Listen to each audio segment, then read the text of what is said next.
My name is Emma Carter, and I am 24 years old. I used to live with my dad, my stepmother, and my older brother Jake. But everything changed when my stepmother made a demand that pushed me to leave. One evening, I came home from work, exhausted as usual. I worked long hours to help cover the household expenses, even though no one ever acknowledged it. As soon as I stepped inside, I saw my stepmother Linda sitting at the kitchen table. My dad was next to her, flipping through the mail.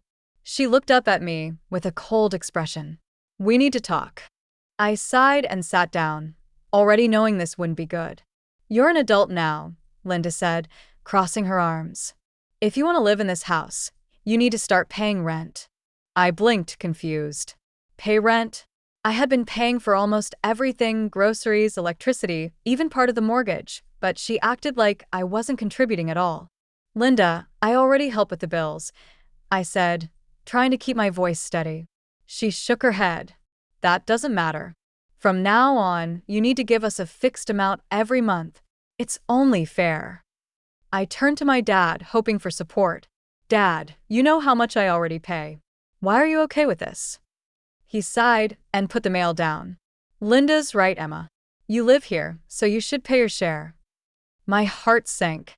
My own father was siding with her. What made it worse was that they thought my brother Jake was the one paying for everything, but it was actually me. Jake barely contributed, but Linda always treated him like a prince. That was the moment I made my decision. "Fine," I said, standing up. "If I have to pay rent to live here, I won't live here at all." I packed my bags that night and left. At first, they didn't seem to care. They probably thought Jake could handle the expenses. But soon they would realize the truth. And that's when everything would fall apart. Leaving home should have felt like a fresh start, but instead, it felt like a storm was brewing. As I closed the door behind me that night, dragging my suitcase down the driveway, I kept waiting for anyone to call me back. But no one did. "No, where are you going?" "No, let's talk about this." Nothing. They didn't care. I had some savings, so I checked into a small motel for the night. The room was tiny, the bed was stiff, and the air conditioner rattled. But at least I had peace. For the first time in years, I wasn't under their roof, and that meant something. The next morning, I woke up to 0 missed calls. Not from Dad, not from Jake, not even from Linda. I sighed, shaking off the disappointment. If they didn't need me, I didn't need them either. A week passed, then another. I moved into a small apartment with a friend from work, splitting rent. It wasn't perfect, but it was mine. Then the phone calls started. At first, it was just one from Dad. Then another. Then Jake called me out of nowhere. I didn't answer. But curiosity got the best of me, and I finally picked up when Dad called again. His voice was tense. "Emma, we need to talk." I leaned back on my couch. "Oh, now you want to talk." He sighed heavily. "Look, I know you're upset, but we're having some financial trouble." I bit my lip, trying not to laugh at the irony. "So now that the bills aren't magically getting paid, they suddenly have trouble?" "Maybe you should ask Jake," I said. There was silence on the other end. That's when I knew. They finally realized Jake wasn't paying. He never was. 2 days later, Jake showed up at my apartment. I stared at him through the peephole, debating whether to open the door.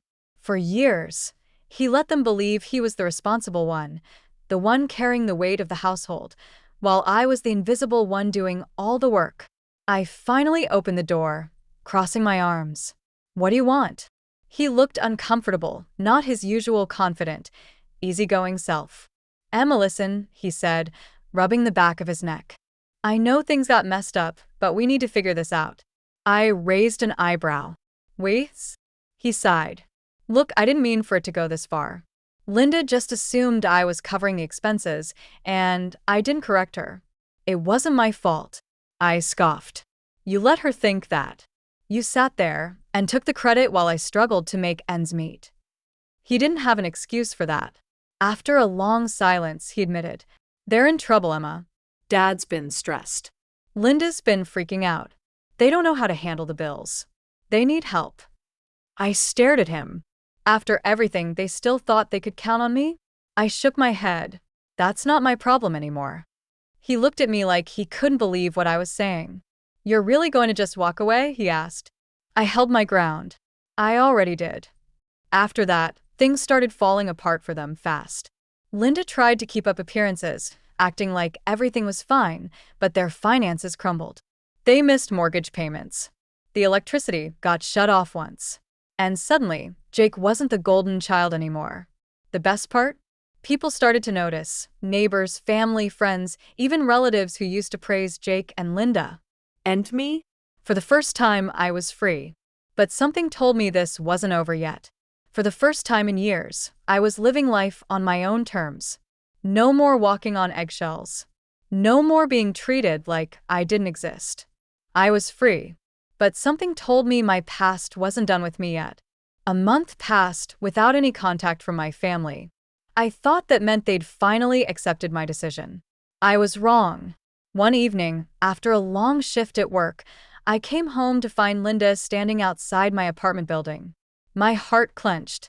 Of all people, I never expected her to come looking for me. She spotted me and straightened up. "Emma." I debated turning around and walking the other way, but something about the way she looked, stressed, tired, desperate, made me pause. "What do you want?" I asked, keeping my voice steady. She let out a heavy sigh. "I think we should talk." I crossed my arms. "Talk about what?" "How you forced me to pay all the bills, gave Jake all the credit, and then kicked me out when I finally had enough?" She pursed her lips. "That's not what happened." I laughed bitterly. "Oh, really? Then tell me, Linda, what had happened?" She hesitated. For the first time in years, she didn't have a sharp comeback. She looked away, like she was trying to find the right words. Finally, she spoke. "We're losing the house." I wasn't surprised. I had seen this coming the moment I left, but hearing her say it out loud, that was different. "Jake can't afford to pay everything," she admitted. "We thought." She stopped herself. I raised an eyebrow. "You thought what? That I'd come crawling back? That I'd feel bad and fix everything for you?" She said nothing.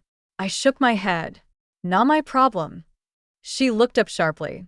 "Emma, this is your family." That word, family, stung. She had never treated me like family. I took a deep breath. No, Linda. Family doesn't treat each other the way you treated me. I was nothing but an ATM to you. And now that I'm gone, you're realizing that you made the wrong choice. She swallowed hard. "I made mistakes." I blinked. Was that an apology? No. She wasn't sorry for what she did. She was sorry for the consequences. I refused to let guilt creep in. "I hope you figure things out, Linda. But I'm not coming back." I turned and walked away. I thought that would be the end of it. But a week later, I got a call that changed everything. It was from Jake.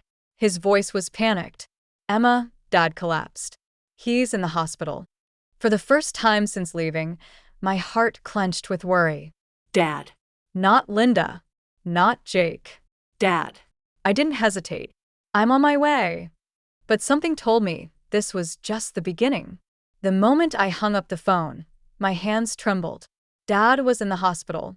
No matter how angry I was at him for siding with Linda, he was still my father.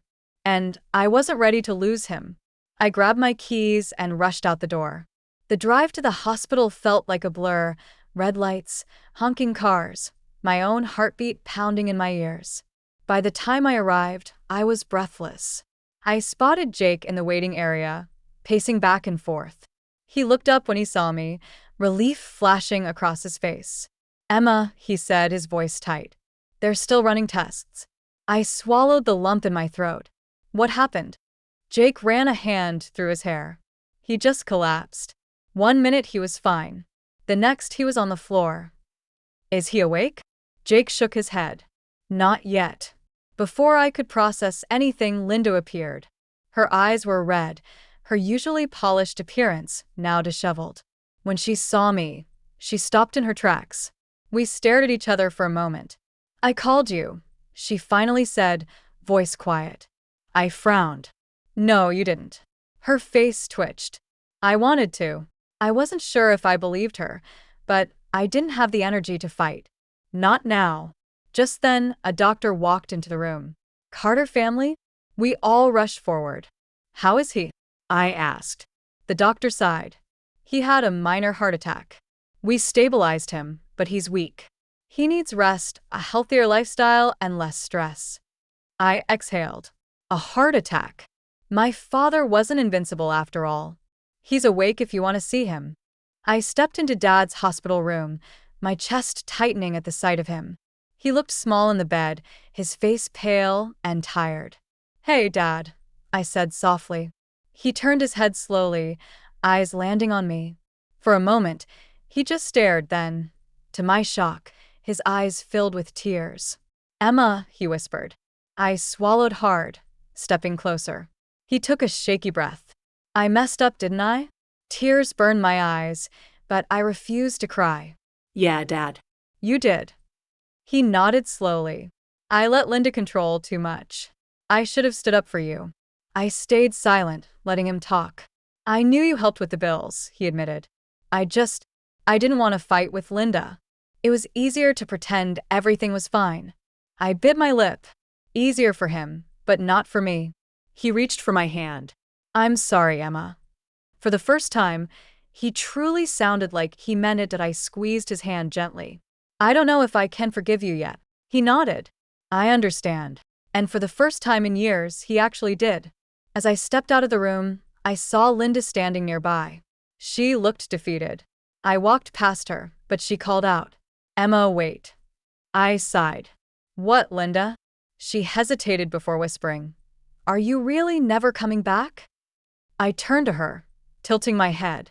Why do you care? You wanted me gone. She looked away. I didn't think it would turn out like this. I crossed my arms. You mean you didn't think I'd actually leave? She didn't answer. For years, she made me feel like I wasn't enough, like I was just a burden, and now she wanted to act like she cared. I took a deep breath. I wasn't the same girl who let her walk all over me. I've built my own life now, Linda. One without you. Her face crumbled. I turned and walked away, this time for good. Leaving the hospital that night felt different, lighter. For the first time in years, I wasn't carrying the weight of my family's expectations. I was free, but freedom came with its own challenges. I drove back to my apartment, my mind racing. Dad had apologized. For once, he actually admitted he was wrong. But did that change anything? Could I ever forgive him? And Linda, she wasn't the same arrogant woman I had left behind. She was broken. But was it guilt? Or just regret that her perfect world was crumbling? I shook the thoughts away as I stepped inside my apartment. This was my life now, and I had no intention of looking back. A few days later, I was at work when my phone buzzed, a text from Dad. Dad. I know I don't deserve another chance, but I'd like to try. Maybe dinner sometime? Just the two of us. I stared at the message, my emotions tangled. A month ago, I would have ignored it. But now? Did I want to give him a chance? I sighed and typed back. I'll think about it. Baby steps. That evening, just as I was settling in with a book, someone knocked on my door. I groaned. If it's a neighbor selling something, I swear. But when I opened the door, it was Jake. I frowned. What are you doing here? He hesitated before speaking. Can we talk? I crossed my arms. About what? How you let Linda treat me like garbage. Or how you let her believe you were paying the bills when you weren't. He sighed, rubbing his temples. I messed up, okay? I leaned against the door frame. Yeah, Jake. You did. He nodded. I didn't correct her, because I liked being the favorite. I like having it easy. But when you left, everything fell apart. And I realized how much you actually did for us. I stayed silent, letting him continue. I never should have let you carry everything on your own. I'm sorry, Emma. I searched his face, looking for dishonesty, but I didn't find it. I exhaled. You're a little late, don't you think? I know, he admitted, but I still wanted to say it. For the first time, I saw him not as the golden child, but as a flawed person. Maybe he had been just as manipulated as I had. I softened. Apology accepted. But I'm not going back, Jake. That life is over for me. He nodded. I know. I hope we can be family again someday." I hesitated before responding. "We'll see. Maybe not today. Maybe not even soon. But someday." A week later, I sat alone in a quiet coffee shop, sipping my drink and watching the world go by. For the first time in my life, I wasn't living in someone else's shadow. I wasn't carrying anyone else's burdens. I was just Emma, and that was enough.